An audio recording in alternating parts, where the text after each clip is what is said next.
All right, y'all, welcome back to the show. It's Anti-War Radio.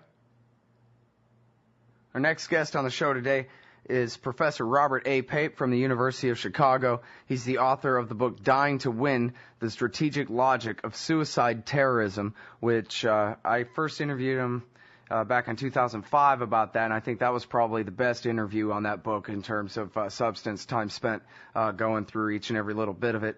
But also I could just recommend you go look at the Wikipedia page for Dying to Win, The Strategic Logic of Suicide Terrorism, and it's a very good outline of that book. And now there's a brand new one out, Cutting the Fuse, the Explosion of Global Suicide Terrorism and How to Stop It, co-authored with James K. Feldman. Welcome to the show, Bob. How are you? Great. Thanks for having me on, Scott. Well, I really appreciate you joining us today. And also, by the way, I could recommend everyone go to antiwar.com, look at the viewpoint section today, and you'll see a link there to Bob's article at foreignpolicy.com. It's the occupation, stupid. Go ahead and hit him. Well, in the year 2000, Scott, we had 20 suicide attacks around the world. One of those against the coal was anti-American. In the last 10 years, we've been waging a war on terror, and I want to say a so-called war on terror, and what's the result? In the last 12 months, we've had 300 suicide attacks around the world. 270 of those suicide attacks are anti-American inspired. This is not a war against terrorism. This is a war provoking terrorism. The reason that we have such a level of fear in our country that can be easily touched off. A week ago, there were alerts of new soft target attacks by al-Qaeda in Europe. A month ago, we had a consternation over the mosque in New York. A year ago, we had a giant flap over sending troops to Afghanistan. What's happening in all these cases is that there really is an undercurrent of fear in our country. There really is concern about the war on terror, and there's good reason. The war on terror is not ending terror. It's doing more to scare Americans than it is to scare the terrorists. All right, now, people, you might clue into the way Robert Pape talks here, citing all these numbers and everything. This is really the form of your argument has been to show, in that social science sense, with numbers and facts and reason, and not anecdotal evidence and estimations, but really trying to nail down, and I guess we can't call it prove, but show what causation belongs to which correlation here to people. You're right, Scott. So what's special about the way I've approached the topic is I treat suicide terrorism the way a medical researcher might treat lung cancer. And you see, suicide terrorism is the lung cancer of terrorism. It's the most deadly form. Suicide terrorist attacks kill far more people than ordinary terrorism attacks. Without the element of suicide on 9/11, the terrorists could never have killed 3,000 people. And like lung cancer, suicide terrorism has specific risk factors. Those risk factors really jump right out at you when you collect information around the world about who gets suicide terrorism and who doesn't get suicide terrorism. A lot the way we did in the 1940s and 50s when we did the original research to figure out the actual causes of lung cancer. You see, a lot of people think that terrorists, there must be something like genetically wrong with people who become terrorists, that they're predisposed. And the truth is, psychologists and sociologists have Well, that is kind of true. Young males, right? Right. There's something, what's been going on is that for the last, 10 years now, there's been this effort to try to figure out the kind of, let's call it genetic code of what makes someone a terrorist. But the fact of the matter is it's very, very similar to trying to figure out the genetic code of who gets lung cancer. Well, someday we may figure that out. We still haven't figured out the genetic code of lung cancer, by the way, of who's susceptible to it. But what we did figure out is that smoking is the trigger to lung cancer. Well, what triggers suicide terrorism far more than anything else? Almost 95% of all suicide terrorist attacks around the world for the last 30 years, that is, of the 2,200 suicide terrorist attacks around the world, over 2,000 are directly a result of one thing. That one thing is foreign military occupation. That is stationing large military forces overseas on territory the terrorists prize. That's why Al-Qaeda originally did the 9/11 attacks.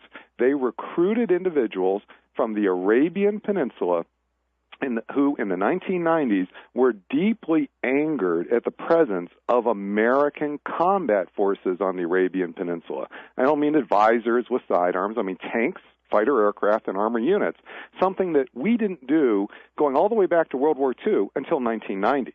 Well, that anger, that presence created anger, enough anger for 19 hijackers to ram planes into buildings on 9/11.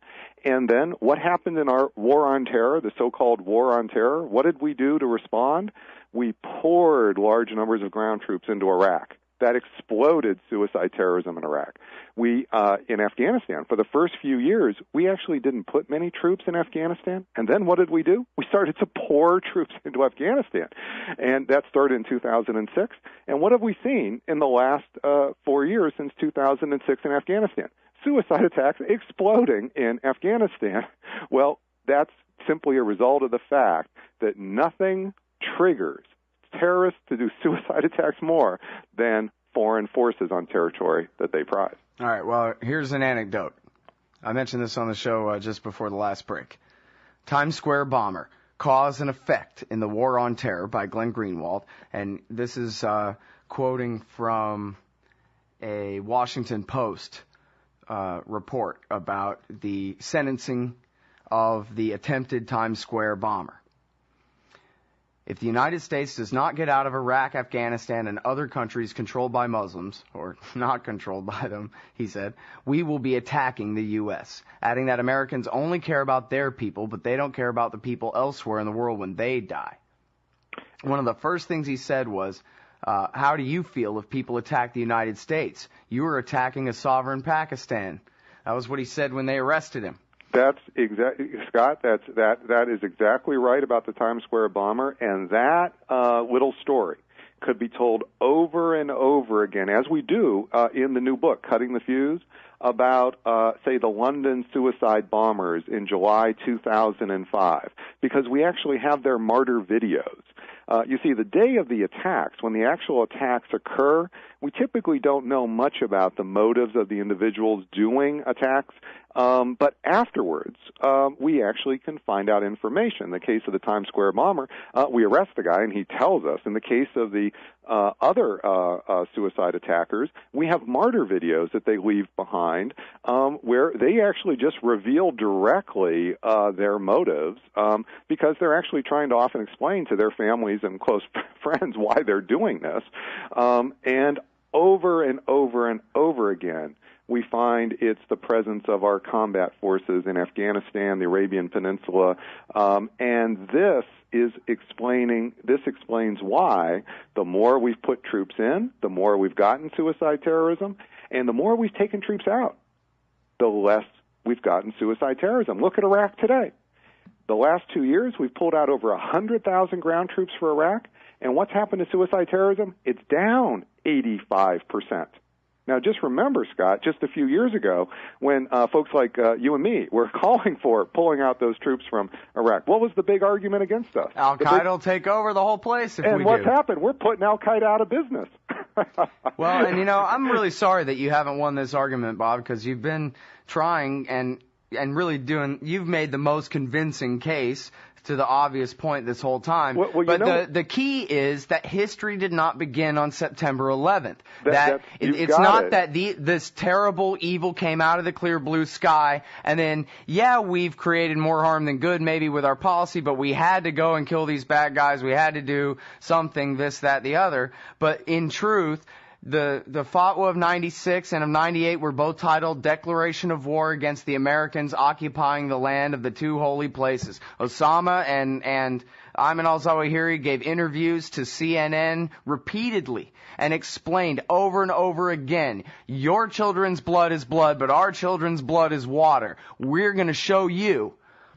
Well, you know what, Scott? That's all true, but there's one difference in the last few years. We're actually making progress with this argument. So for the last few years, up until just a few years ago, there were a few of us in the wilderness, essentially, trying to explain this phenomenon and showing the link with foreign occupation. What's happened in the last few years is that this is now just beginning, and I say just beginning, to move into the political mainstream. If your listeners will go on the C-Post website, our Chicago Project on Security and Terrorism, you will see, or if you just Google, you'll see that a week ago, on October 12th, we had a huge conference on Capitol Hill. I don't mean in Washington. I mean on Capitol Hill with 300 people. You can watch the tape of that conference on C-SPAN. The conference was called Cutting the Fuse after our book. We gave away 300 copies of our book to many members of Congress, and we had a congressman, Brian Baird, introducing our conference. We had the head of the 9/11 Commission, Governor Thomas Kean, at our conference as a keynote speaker. We had the head of the Navy, the top person in the Navy, Admiral Gary Ruffhead, as a keynote speaker at our conference. This is now beginning for the first time to move to the mainstream. And why is that the case? It's the case because the data, that issue of the data that I've been talking about on your program, is now getting richer and more robust, and the stronger the linkage, the more data we have, the more the linkage is absolutely apparent to all but the most diehard on the other side, that there's a strong linkage between foreign occupation and suicide attack, just like with smoking and lung cancer. We don't think smoking and lung cancer, that linkage is a political argument anymore. Well, we used to in the 40s and 50s. Now we take that as an empirical connection, a fact. That's what's beginning to actually happen in Washington. What would help the cause, what would help the movement, is more public education. And the best way to do that is to learn more about the actual data and the linkage, which is why we did the new book, Cutting the Fuse. Yeah. All right. Well, now go ahead and plug the book, because clearly Dying to Win, I promise everyone here, Dying to Win is cover to cover reading. You got to do it. But so tell me about how this is different and better, and other than just updated. In Dying to Win, we looked at suicide terrorism from 1980 to 2003, and that was 300 suicide attacks. Okay. Since 2003, we've had over 1,800 more suicide attacks. We could have easily blown away. That's the whole book right there. And what's powerful about this is that they're even more, not just 95%. Now it's 97% of that much greater number, foreign occupation, and triggered explicitly by the onset of that foreign occupation. And this is now information that is so powerful and so credible that we have highly important members of the establishment, again, the heads of the 9/11 Commission, Nobel Prize winners, the top admiral in the Navy, actually reading this, looking at the data, having their staffs look at this, try to pull this apart. And these are people who are not prone to agree with this, to say the least. These are people who are coming to it with a skeptical eye, and nonetheless, they are finding it incredibly impressive. And that's what's so important about the new book. The new book isn't just an argument. It's just not another voice in the wilderness. It's showing this powerful connection, like smoking and lung cancer, connection which even real skeptics would have to, at least look twice at to say, my gosh, is it really that close of a connection? Well, that's a way to actually begin the movement to move beyond the war on terror.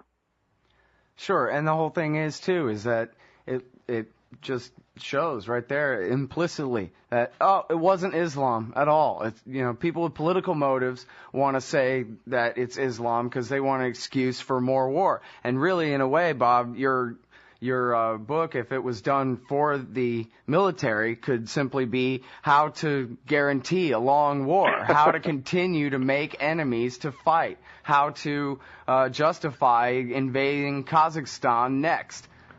There's a lot of truth to what you say, Scott, and what I'm trying to tell you is that even folks who start with those priors, who start from those positions, You show them the information in Cutting the Fuse. If listeners would just simply get a copy of Cutting the Fuse and send it to the biggest skeptic, that is, the people who most believe in the war on terror, who most believe it's Islamic fundamentalism, I'll tell you, it would be very, very interesting to see how far this movement could spread. Right on. All right. Well, thank you very much for your work. I can't wait to get the book, and we'll do this interview again in detail. But I really do appreciate it. Everybody go look at Foreign Policy. It's the occupation, stupid. You can find the link at antiwar.com today. And again, the book is at Amazon.com right now. Cutting the Fuse, the explosion of global suicide terrorism and how to stop it. Thanks very much. Yeah. Thanks so much, Scott.